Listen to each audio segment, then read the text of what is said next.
consultant for SMEs and startups, where I work on a short-term basis as well as long-term partnership. Some of them being HR Car, which is an online car rental marketplace, and Brands HQ. I also co-host a podcast called Startup Hustle and Lease. That's my little plug there. And I guess that's what brings me here. Happy to be here. Hi, good morning everyone. My name is Hussam Mohsini. I'm a CEO and founding partner of Sahem.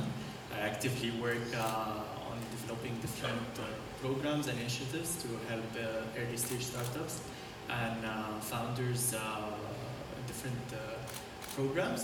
I also lead the development projects for several portfolio startups, and I also am active in the developer ecosystem. I organize several events and meetups here in Dubai.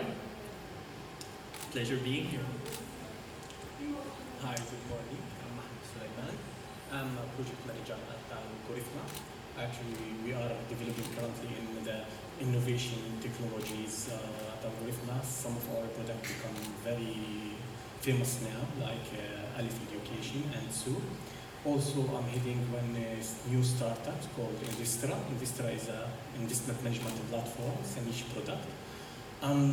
I have more than 12 years of experience in building, developing as a project manager, product manager, and even a consultant for many ERP system financial softwares. I hold a PMP, Agile, and Scrum Master certificate. Pleasure, thank you. I'm Abdelnabi Aladdin. I am the digital lead and planning lead at UMENA, the planning and buying agency in the region. I support my clients basically on how to tap into digital advertising, as well as how to utilize data in order to get the best out of it in order to optimize their campaigns, their platforms, their websites, etc. And a pleasure to be here. Okay, very good. I mean, I at this point, it doesn't take long to become, old in this business, right? So, as I mentioned earlier, my days back when I was a web developer, if I needed rounded corners or something, I would have to slice an image with, slice an image up and hand code the HTML and CSS. I'd say one of the big advancements, in the last couple of decades of web dev was, like them or not, WYSIWYG editors, right? So Dreamweaver was really good at this. You could take a design, you could actually visualize this thing as you're creating it, and sort of visually create the markup behind the scene, right? So maybe that's a good framework. That's a good framework to start with. Now,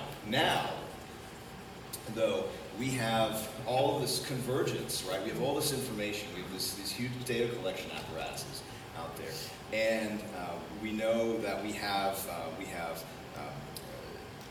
deepening practices in user research. We have advanced requirements gathering, and then you have over on the technical side the ability to take all of this and actually have it transform the way you develop. So with that in mind, and wherever you want to take this, I think there's probably not really a wrong direction to take this discussion. Our first topic here is, how are web and app development, what do we think is going to happen there as time goes on? I mean, how do each of you from your respective roles see the evolution for, if we look at the folks in this room, probably a lot of software developers. What are they going to have to prepare themselves for? Let's start with you. Okay, so having worked in an agency and with brands and clients, this is something that Abdelnabi and I were discussing outside. One of the biggest challenges for a developer, for an agency, is to just really get the client on board to invest in analytics. And when they do, to really invest time and resources in looking at insights from those analytics and optimizing the platform. So I think one of the challenges that developers face and agencies face is just really getting clients on board to consistently work on their platform and develop that. So I think that the market is still very much in its nascency, and there is a lot of education required. This room is full of really able and competent developers, but I think that more than anything, it just calls for a lot of patience and education with clients. And yeah, that's where I'm at. Okay. Anyone else want to take it from there? So basically, all the conventional methods of collecting data are still significant and important, but I see all the recent technologies as enablers for collecting more information and more data about the users, and then exploring more meaningful insights around this. There is a very, what they call it, like a conversion happening between the software development world and the data science. They're not so long, like a distant apart. And like for those of you who have not yet written their first line of code, I encourage you to start learning. And for those of you who are actually developers, you should educate yourself more on this data science aspect of the business, because the domains are getting very, very close together. The importance here is that the data scientists are exploring the data and trying to have more meaningful insights to help create an impact. The developers on the other end are trying to implement features based on these insights and release different updates and adopt to the user requirements. So you have to have a very much data-driven approach within the team, within even the decision making, so that you are not actually going from your knowledge-based sort of approach and a very much like a standard presets of assumptions, but rather let the data and let the users tell you more about what they need, and then adopt and update your apps, your websites based on that. So you need to have the right metrics in place. You need to analyze the data as well as much as you can, because trying to make meaning is really the key. You have a huge amount of data that you can collect in a very short period of time. Even if you are a startup, you release an app and slowly everything starts, like building up. So you need to try and make the best out of this. Okay, so I mean, would you say that? I mean, it sounds like, well, once again, this theme of analysis and how important it is to really understand, being able to understand your audience, whoever that may be. That keeps coming up here more and more. I'd say that's the most consistent message I've heard, through this whole conference. But it sounds like what we're driving at is maybe the ability, like when this is done right, maybe an early definition of success would be that we would actually see shorter post-release iterations, like basically more rapidly getting to an eventual really successful state just by having good information beforehand. I mean, it's intuitive, but at the same time, it sounds like we're able to automate that. So, would you agree with that? Yeah, well, I believe, the old methods to develop an application before is just to guess what the user expectation or what the user behavior in the future. Now, I believe by data science, it's much easier, because you have a lot of data, you can gather the data, clean the data, and start building your application. I believe that the coder or the developer in the future will, instead of writing a huge code or just coding the normal coding, they will start writing some smart algorithms using the AI, using the new technologies, using the data, the available data in the market to develop those kind of applications. In the e-commerce sites and in the B2C applications, now you can see that it's very easy to embed this kind of data science of data to the system itself, to make the user the selection of the user much easier. So, but I still believe in the enterprise application we are still have a gap. Because maybe we don't have that much data to develop those kind of application using the data science that we have in the mobile apps or the B2C applications. Do you think we'll ever get to a point of like the sort of the grand unification of all of these disparate data sets and the collection mechanisms? You know, I could see a bright, maybe scary future where you know, we have a way of merging all sorts of data, with I guess understanding how it was collected, you know, and whatever biases, you know, and filters kind of were part of that, to better inform just more collectively as an industry. Is that a thing, or do you think that would just be, the scope of that is too broad? I don't know, what do you think?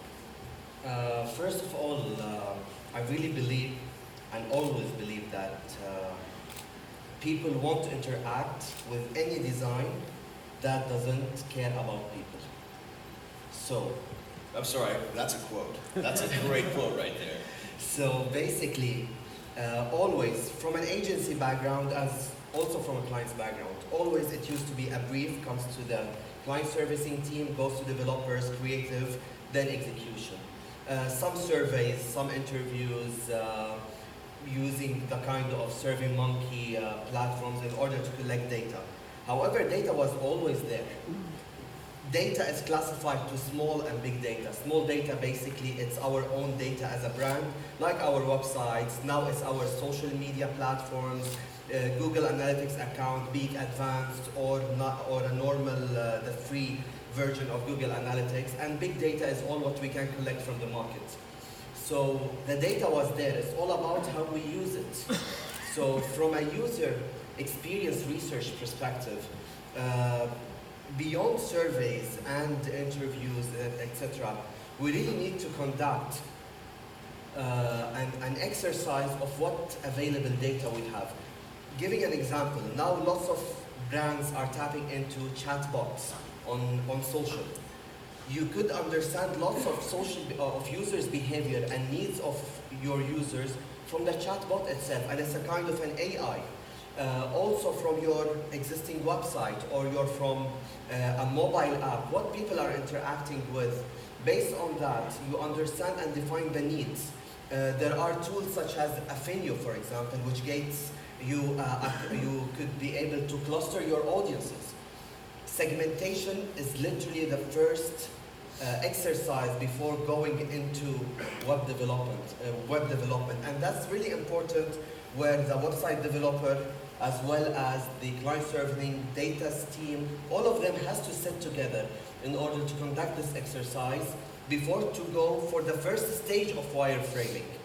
Then we move into kind of validation, then post-analysis. So all of these stages has to happen. Currently what I see, what's happening only the first stage, which is pre-development research.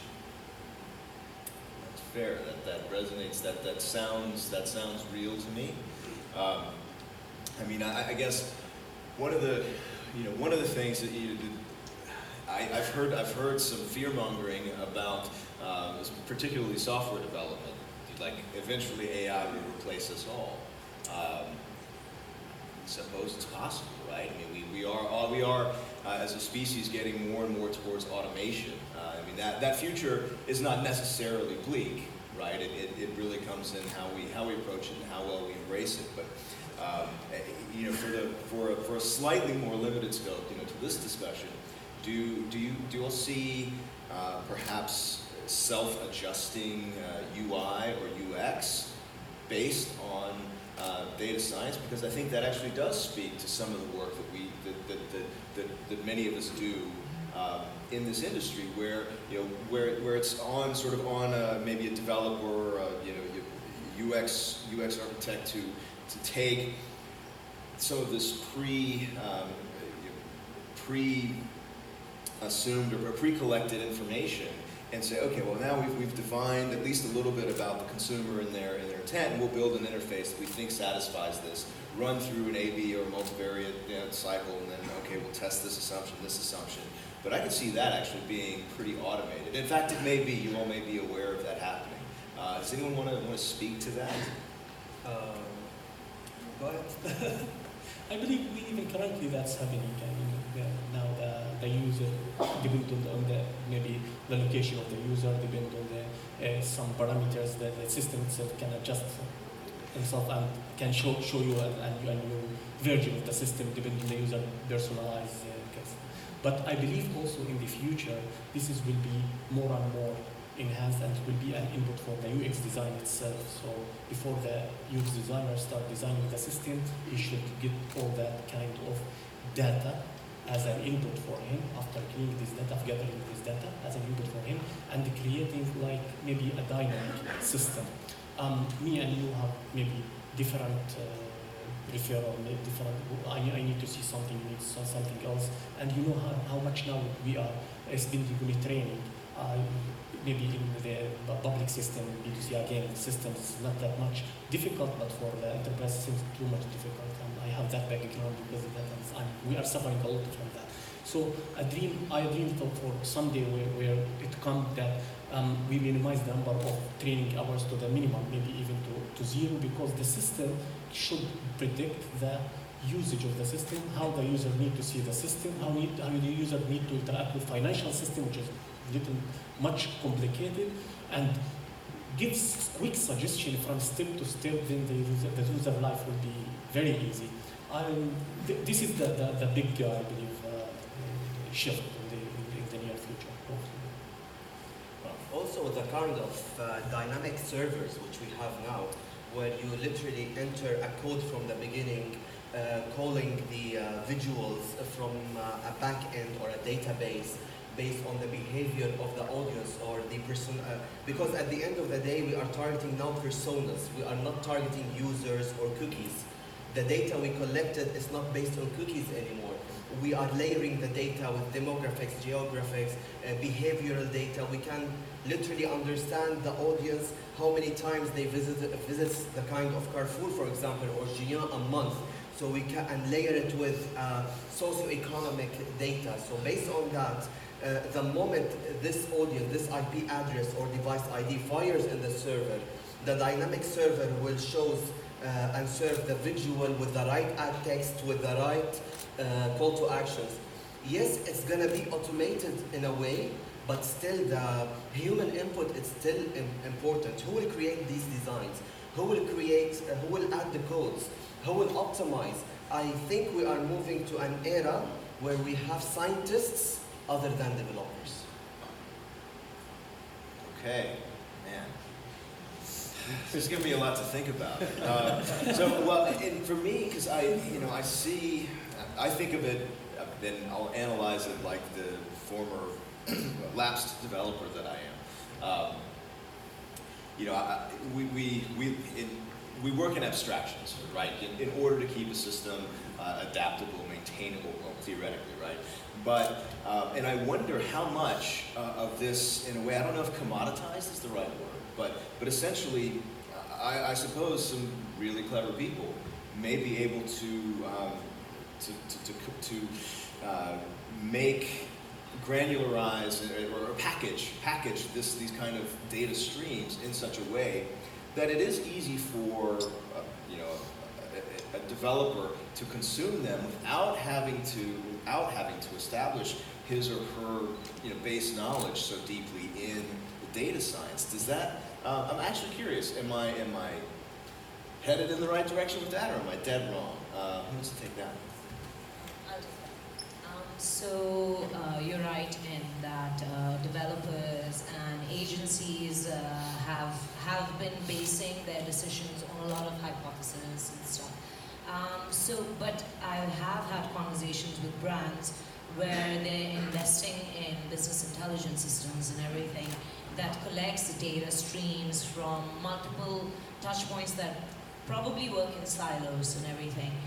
And you have developers that are a new hybrid now of data scientists and strategists that can look at this data and come up with real insights, and then consistently, in a very agile, very quick way, test these insights with A/B testing and everything, and looking at user behavior, and then adapting.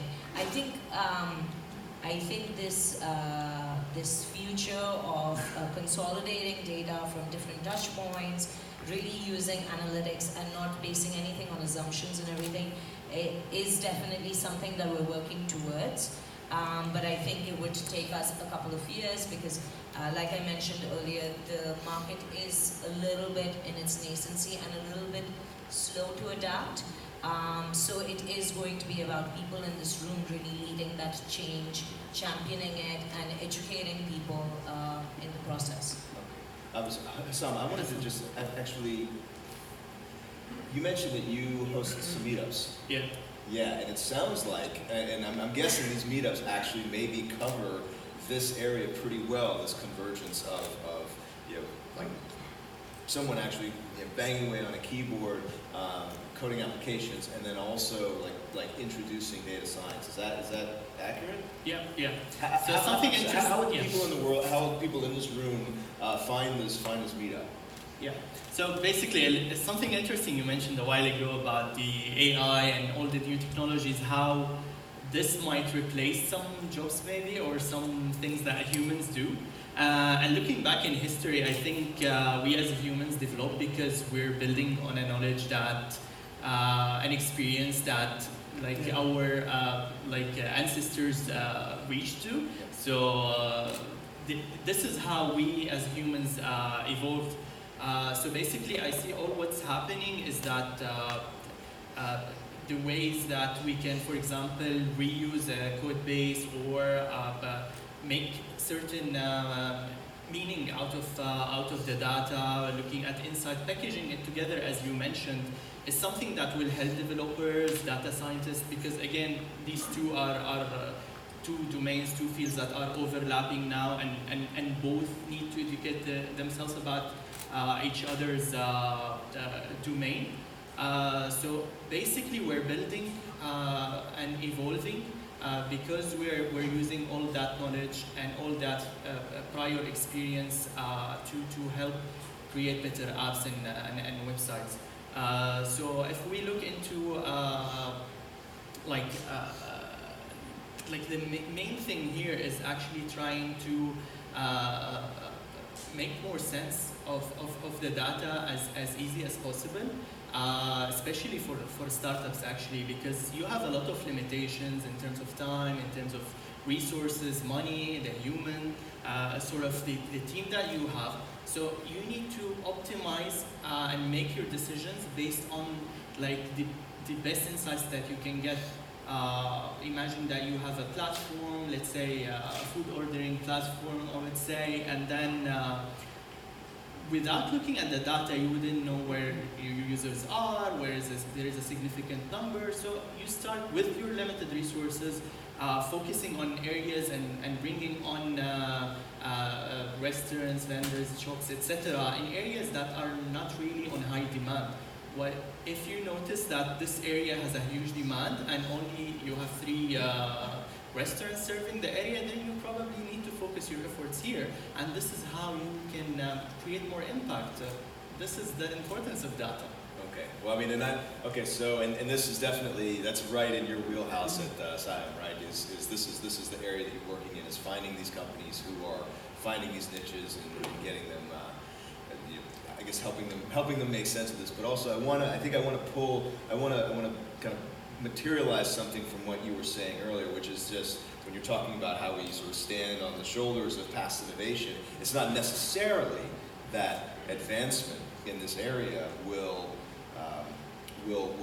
just kill off entire industries, or maybe it will, but that should also kind of commensurate with that would also open up new free up resources and create new jobs for people to get into, right? Is that kind of the thing? Absolutely. Okay. And the tangible output for users is a better experience, more engagement with the services that you use every day, the apps, the websites.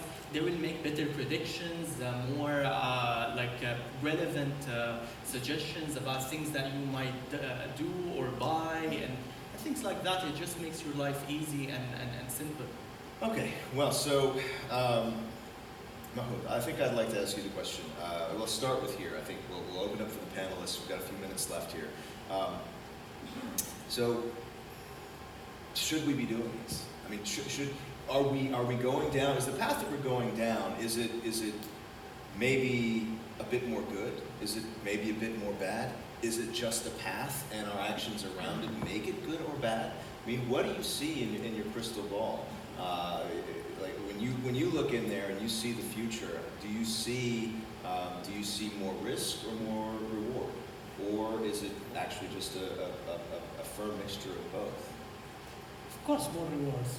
For all this technology, I still remember 20 years back, maybe the teachers and everybody used to tell us in the future, once technology will become huge or something, the jobs will become less and the machines will come, and those kind of stories. And actually what happened is this kind of technologies increase the number of jobs, increase the number of enhancement, everything become better and better. And now everybody using mobile, that's like before, just for calls, so you can understand the behavior of the user, you can understand see their locations, how they are acting, where they are doing, all those kind of data available now in the server.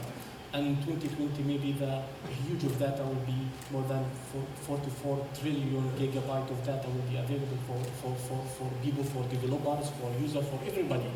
But who's using this?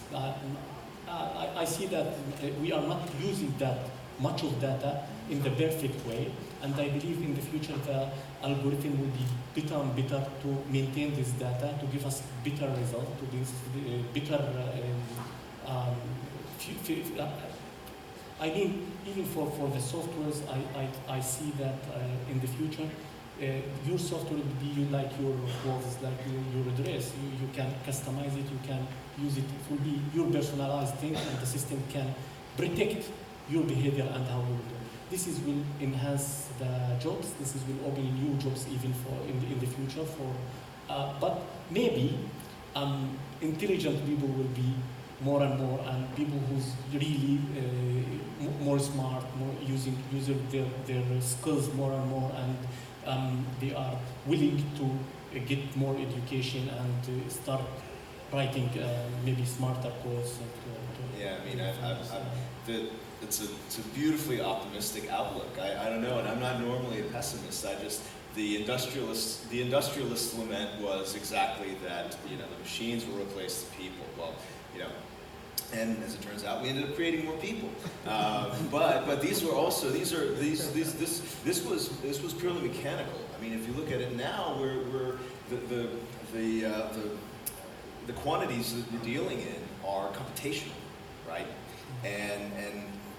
So I think it's a different specter. I think I sure as heck am not smart enough to see. But I'll give you the last word, Abdullah. I mean, what do you see there? Do you see that it's fair to say, more reward than risk?